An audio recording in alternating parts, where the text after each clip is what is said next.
It's another Football Friday on News OK Live. I'm Mike Sherman, sports editor of the Oklahoman. Joining me are our columnists, Berry Tramel and Jenni Carlson, OSU beat writer Gina, Mizell, and OU beat writer Jason Kersey. We'll get to their locales here in a second, but we're going to jump in right away talking about next week. Guys, this week has a little bit of a blah feeling to it. Kansas coming into Norman, Iowa State coming into Oklahoma State, so I want to start with Notre Dame. And let's start with Jason. Jason, can you put into perspective how big a game this OU Notre Dame game might be next week? It's going to be huge. I think it's clearly the biggest non-conference game of the Stoops era. With a team like that coming here, you add all the history in, the fact that Notre Dame has not been to Norman in decades, the fact that it's two of the better programs in the history of college football, the Notre Dame breaking OU's 47-game winning streak in the 50s. There's just all kinds of great history. And then you add on to that it's just two really good football teams that could be ranked pretty high by the time we get to this game next week. But both teams have to take care of business this week first. Barry, nobody knows the history of OU and Notre Dame better than you. But beyond history, what does this game mean? Well, I mean, it's a huge game on the national landscape. I think game day will be here, provided Brigham Young or Kansas don't pull big upsets. I think the Sooners have a chance to get back into the BCS discussion in a big-time way, maybe land as high as the top 5 going into November. So that's not a bad place to be. It's a good way to wipe out even more the loss to Kansas State. You know, I mean, it's all the talk about, you know, we heard a lot of talk in September, this season's over, play for next year. All that stuff seems silly now. And you beat Notre Dame, and it's even more silly and shows that this could be a very special year for the Sooners. Jenni, we've budgeted a bunch of stories around the game, stuff about what happens when Notre Dame comes to town. We've got a story we're working on about a priest in Oklahoma who was the altar server for Notre Dame before the game in '57, all kinds of stuff. And then on Twitter today, I see somebody offering to trade 4 Bedlam tickets for 4 Notre Dame tickets next week.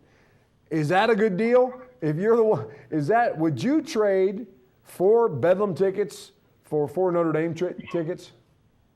Well, that's a pretty interesting question. I think knowing the immediacy and the impact that this game could have, I think you probably do make that trade. I mean, when you get to Bedlam, who knows where that game is going to rank in importance. But we can pretty much rest assured that when that game kicks off next week, it's going to have a huge impact on the national championship picture. Notre Dame's coming in looking like they're as good as they've been in a long time. And obviously Oklahoma needs some help. They need K-State to lose if they truly want to be in the consideration for a BCS Bowl for a chance to win the Big 12. But, yeah, I mean, I think right now the importance of this game is huge. Let's take a look at the game in front of us for just one second, OU, Kansas, and let's start with Berry.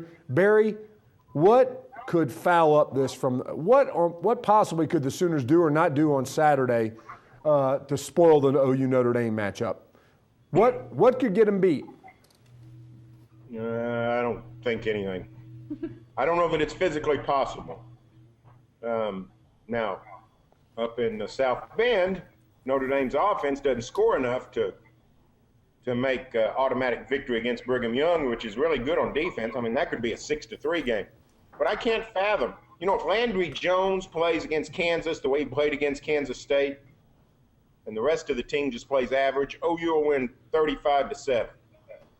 So I can't, you know, I guess, you know, maybe a catastrophic injury or two.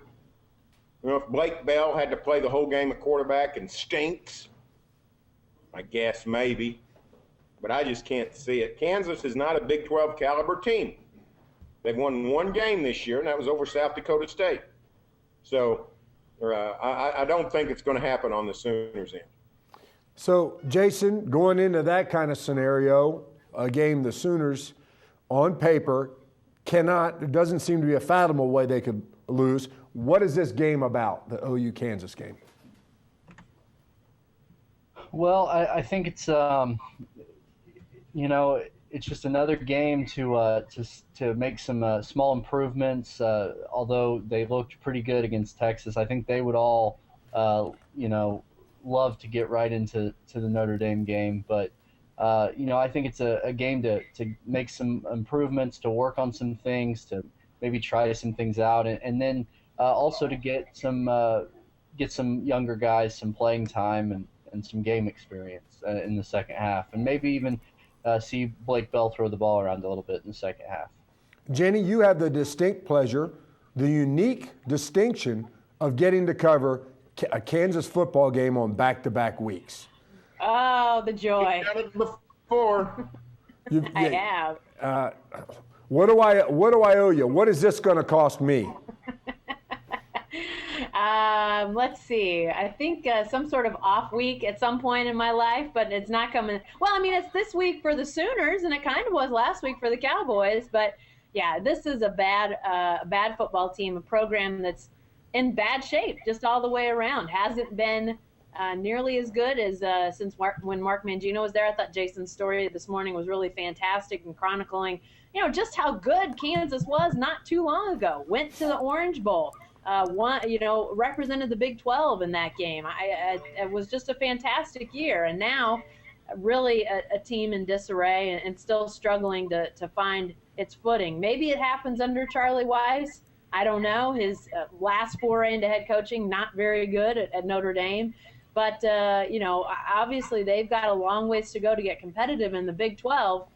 Really the one team in my mind in the Big 12 that is a for sure win for the rest of the teams in this conference. You can't say that about any of the other 8 games on anybody's schedule. Iowa State isn't a for sure.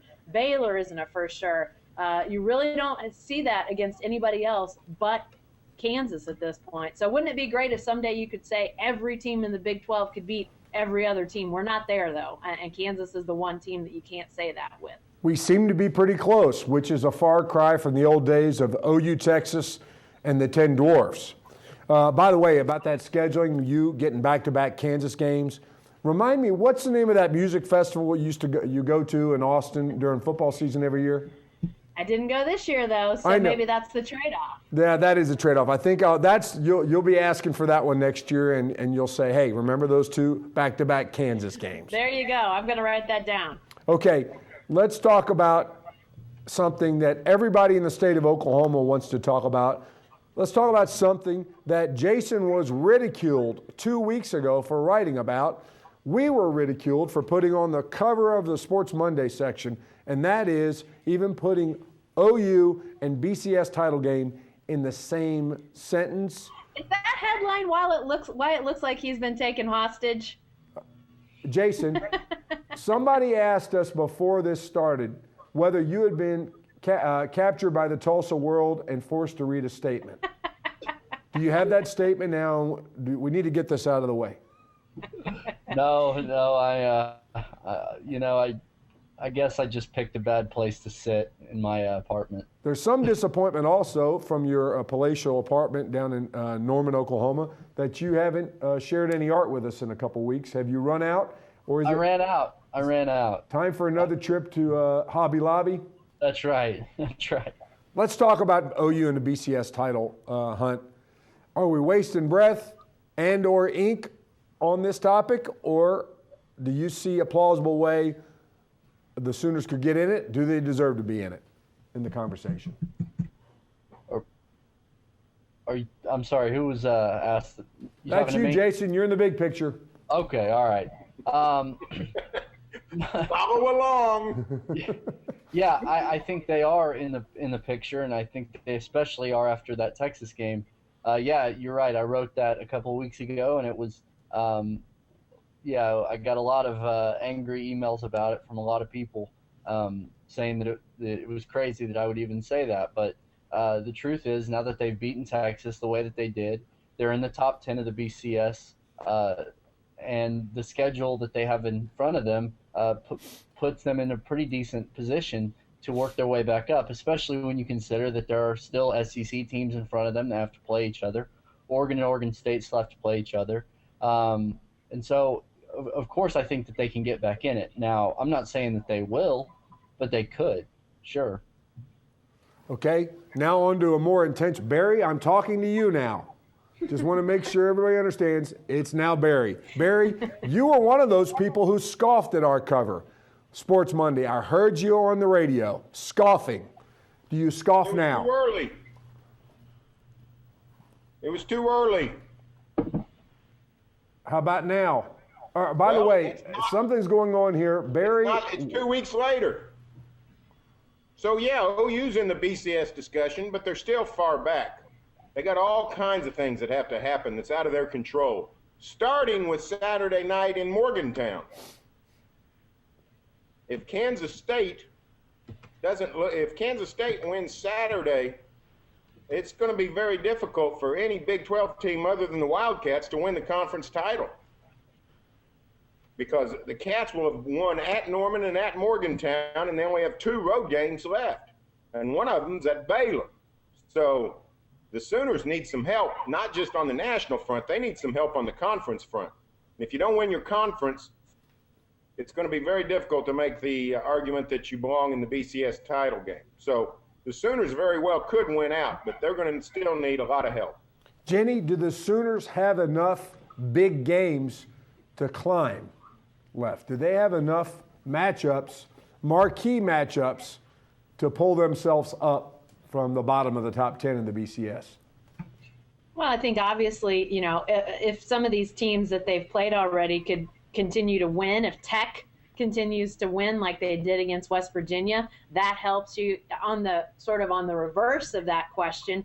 But clearly, having already played Texas, having already played Kansas State and lost to the Wildcats, that doesn't help. But at the same time, those are earlier in the season losses. If you lose to K-State late in the season, then you really have no chance. But losing to K-State early, we've seen how some of those early losses can maybe be mitigated by what you do late in the season. Clearly, that game against West Virginia, at West Virginia, at the end of the year, that becomes the game. The Sooners need West Virginia to continue to win. The worst thing that could happen is if they just go into free fall or something, and that game becomes against a 3 or 4 loss team. I don't think that's going to happen, but obviously you lose to K-State. If you keep losing, that's no good for the Sooners and their hopes down the stretch. One more OU question, and then we'll bring Gina Mizell into the conversation, talk about Oklahoma State, Iowa State. You're watching the Football Friday Hangout on News OK Live. And our next question, which we'll start with Jason. That's Jason down there. There you go. We're starting with Jason on this one. This is one of Barry's favorite topics from time to time. Who's the team's best player? So I asked you, Jason. We've seen the Sooners through a quarter of their schedule, or a third of their schedule now. Who's the best player on the team?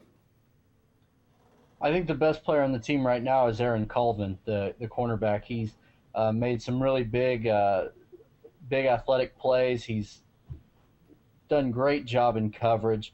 A couple of the times that he's gotten the passes have been caught on him, they've just been great catches. He's been had the receivers really well covered. That interception he had at Texas Tech when he was blitzing and jumped up was an incredibly athletic play. So I think Aaron Colvin is the team's best player right now, and I think Damian Williams is making a strong case that he belongs in the discussion as well. Jenni, Colvin Island is now being put onto T-shirts. It's a playoff of Revis Island. The New York Jets cornerback Darrelle Revis, that's become a legend in the NFL. Probably one of the best shutdown corners in the league. Now Colvin's getting that. But when this season started, didn't we think it would probably come from the likes of Tony Jefferson or Landry Jones? And are you siding with Jason on his pick of Aaron Colvin? I'd probably go Tony Jefferson over Aaron Colvin, but there's no doubt what Aaron Colvin's done has been big, and especially in that secondary that was so targeted before the year. Everybody wanted to see how much better could these guys play. But I definitely think Tony Jefferson has become sort of a rock which the Oklahoma defense revolves around, he's really solid in everything he does. I know his tackle numbers are up, and part of that's because those tackles tend to be a little bit more funneled to him and other guys than we've seen in the past. But I love the way Tony Jefferson's playing, and I don't think you can overlook Damian Williams either. What he's done in his early in his OU career, definitely fantastic. But I think I would probably give the nod to Tony Jefferson. Really stellar play from the Sooner safety. Berry, no love for Trey Millard. Who do you got? I was going to say, I think Bob Stoops would vote for our friend from Columbia, Missouri, Trey Millard. I would probably go with Colvin. 2 weeks ago, I said Tony Jefferson. I'd probably switch my vote to Colvin now, but I think Bob Stoops has the electoral votes to swing the election, and I think they're going to carry with Trey Millard. And frankly, the way he played Saturday, a guy that'll block a middle linebacker in the teeth and then jump over a safety en route to a 73-yard play is hard to argue with. Where does that? And he's always fresh because he's so seldom used. Yeah. Barry, where does that performance by Trey Millard sort of rank in OU Texas lore? I mean, is that going into the Holy of Holies? It's pretty high up there because think about it. I mean, one of the most famous pictures, ironically, Joe Washington jumping over a Jayhawk back in 74, 75. But that's Joe Washington. I mean, this is a bull snorting fullback who jumped over a Longhorn, and while he was in the air, he forearmed another Longhorn to the ground. So it was a heck of a play. I